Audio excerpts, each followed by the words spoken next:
এসে অনেক বড় বড় গরু দেখে ভালো লাগে। সকাল থেকে ঘুরতেছি, গরু এখনো মিলাতে পারতেছি না। ওয়েদারের জন্য যদি ভালো থাকে দুইটা পয়সা পাবো। বন্দর শহরে জমে উঠেছে কোরবানির পশুর হাট। মাঠঘাট গ্রামগঞ্জ পেরিয়ে শত শত ট্রাক ট্রলারে করে কোরবানির গরু ঢুকছে হাটে হাটে। সকাল হতে না হতে বিভিন্ন প্রান্ত থেকে ব্যাপারী পাইকাররা পশু নিয়ে ছুটছেন হাটে। পশুর পাশাপাশি ক্রেতা বিক্রেতাদের হাঁকডাকে সরগরম নওগাঁর চৌবাড়িয়া হাট, রাজশাহীর তাহিরপুর হাট, বরিশাল, রংপুর, বগুড়া সহ দেশের বিভিন্ন জেলা উপজেলার পশুর হাট। একটাও বেচতে পারিনি, দাম মেলে না।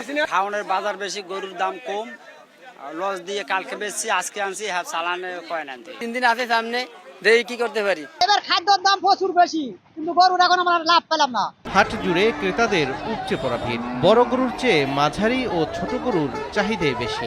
জোর ব্রাইট লক টেকনোলজি সাধারণ পাউডারের তুলনায় দেয় দ্বিগুণ উজ্জ্বলতা। রিন অ্যাডভান্সড দেয় দ্বিগুণ উজ্জ্বলতা। প্রচুর পরিমাণ গরু আসছে কিন্তু ক্রেতা কম, যে কারণে একটু কেনা বেচা একটু সমস্যা। আমাদের যে বাজেট তার থেকে 10-15 হাজারটা বেশি যাচ্ছে। প্রচন্ড গরমের মধ্যেই চলছে দর কষাকষি। ক্রেতারা বলছেন দাম বেশি হওয়ায় বিভিন্ন হাট ঘুরেও সাধ্য ও পছন্দ মতো কিনতে পারছেন না গরু। অন্যদিকে বিক্রেতারা বলছেন হাটে ক্রেতা কম আর পথে পথে চাঁদাবাজি ও দালালদের উৎপাতের প্রভাব পড়ছে বেচাকেনায়।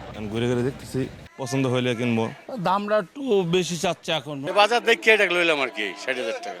এবার জেলায় জেলায় চাহিদার তুলনায় বেশি কোরবানির পশু প্রস্তুত রয়েছে। আর জাল টাকার লেনদেন বন্ধ সহ যে কোনো অনৈতিক বিশৃঙ্খলা ঠেকাতে তৎপর রয়েছে আইন শৃঙ্খলা রক্ষা বাহিনী। তৌফিক মাহমুদ, সময় সংবাদ।